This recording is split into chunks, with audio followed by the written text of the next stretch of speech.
ఎక్కడ ఇలా పట్టుకొని చూపెట్టు తీసుకెళ్ళి పెళ్ళి అమ్మరమ్మ తిన్నాం కదా.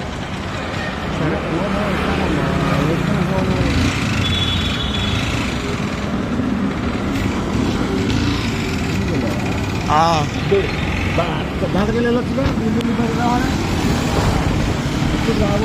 సరే దానికి ఓకే. అవును ఏమన్నారు అయిపోయింది అప్లికేషన్. నువ్వు రిజిస్ట్రేషన్ లేదా registration application form తీసుకొచ్చాగా.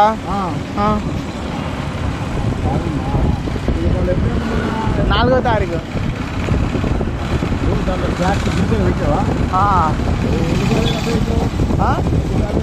College apply చేసేది 4వ తారీఖు నాడు.